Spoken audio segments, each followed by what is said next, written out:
Hi, this is Angie from Wicked Handy, and we are going to be doing a quick garden update and showing the newest addition to our garden.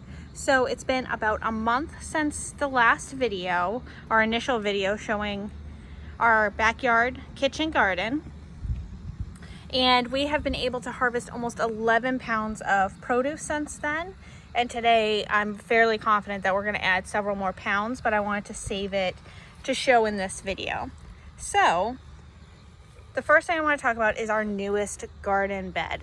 So our initial garden beds, these are made out of cinder blocks that we coated and I painted this year.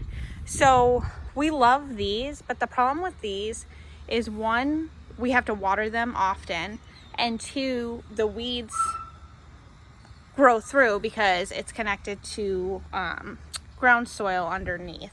So what we want to try to do this year, since I spend so much time watering, is create a garden bed that, one, you don't have to bend down, it helps limit pests, and waters itself. So that is what we did.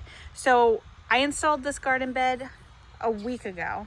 We added the soil, I put in some vegetables that I started from seed. These tomato plants I started in February indoors and finally got to plant them. I'm very excited about them. They're both cherry tomato types, so those will be fun. So this bed is made out of cedar, which should last about 20 years. So it's completely durable. They're easy to build.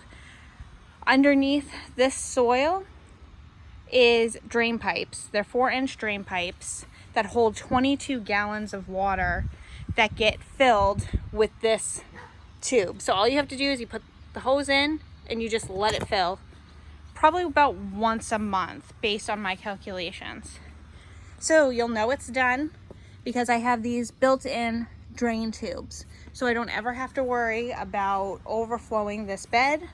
Whenever there's rain, the rain goes through the soil, any excess water goes into the drain pipe and either goes out the bed because there's too much water or gets reserved, so I have to water less.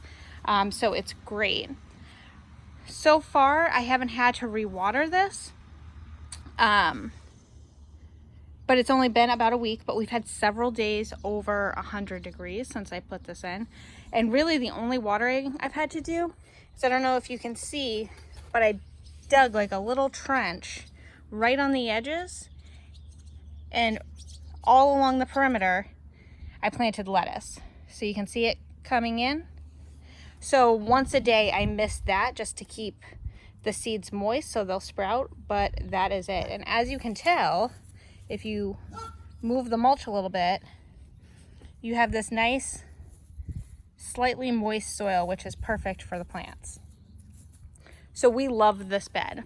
In addition, we added this cute little side shelf that I love. It folds up, but it's absolutely perfect when I was planting for holding my gloves, my drink, the plants I'm going to plant. I know it's going to be really handy when I go to harvest these later in the season.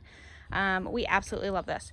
So if you love this bed, it is completely customizable what size you want to make it. My existing beds are 6 feet long, so I wanted to kind of keep on that theme because later in the season, we're going to be tearing down all these beds in the fall and replacing them with these cedar beds. So I wanted to kind of keep the same size. But right now I'm working on writing up the building plans. So please make sure to follow us so you get an update of when this plan is ready to go. Like every other plan on our site, it's completely free.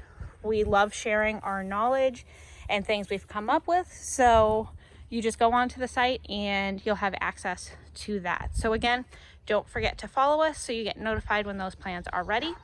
In a couple weeks, we're planning on building a second bed, which I will be videotaping for a nice video recording of how to build it. Because if you're anything like me, I'm much more of a visual learner. So, quick update of the rest of our bed. So, as you can see, we have had a ton of growth in the last month. We've had several really high wind days, which we're seeing in some of our crops. So for example, like this tomato, you can see the leaves started curling, which is fine for the plant, but it was very windy and we're excited that none of the plants got destroyed in the process. We've also had some updates. So this is our line of watermelon plants. We were able to plant so many because they're all miniature watermelons. So we have our first good one coming in, this little guy. So this is a golden midget watermelon. It's only about 3 pounds when it's fully grown, single serve, and it will turn yellow when it's ripe. So we have this little piece of nylon kind of supporting it, and we'll upgrade it to a bigger piece of nylon once it gets a little bit bigger. I didn't want to obstruct most of the plant this young. So another thing we did to save space is with each watermelon vine, as soon as a watermelon is fertilized and starts growing, we prune off the end of the vine. So that way the plant can really focus on that one plant and that's it. If you move along here, you can see our squashes are doing great. And we have a lot to harvest. So yesterday I picked probably 3 of these off, but I have about 8 more I need to do today. So we're excited. These are also single serve and they taste just like summer squash. They're a really good variety. As you can see, our trellis has really taken off. The green beans are loving it. The squash is loving it. This squash plant right here is all the way from that corner. It's a table dainty squash. I have a couple more plants that I've started here for our next garden bed. And then over here you can see our table dainty squash from the other side has grown. And it's actually gone all the way down the bottom and started going back up, as you can see. The bees love this plant, it's great. But these are huge. So if you like squash, I highly recommend this plant. So if you look, I'm gonna pick this one today. So this is a table dainty squash and they're good for probably 3 servings. I mean, they're gigantic. I've picked 3 already this season and they've all been about 2 pounds. We also have cucumbers coming in, these little guys, carrots, and our radishes are really taking off that we planted to aerate the soil. So that is our May update of the garden. If you have any questions, please leave them in the comments. I'll be sure to answer them. And make sure to follow us to get updates on our garden. We have a post going right now that updates how we're pruning, fertilizing, what plants we have, how much we're harvesting. So visit our site at wickedhandy.net to stay updated. And again, don't forget to follow us to get an update of how to build this amazing bed yourself. Have a good day. Bye.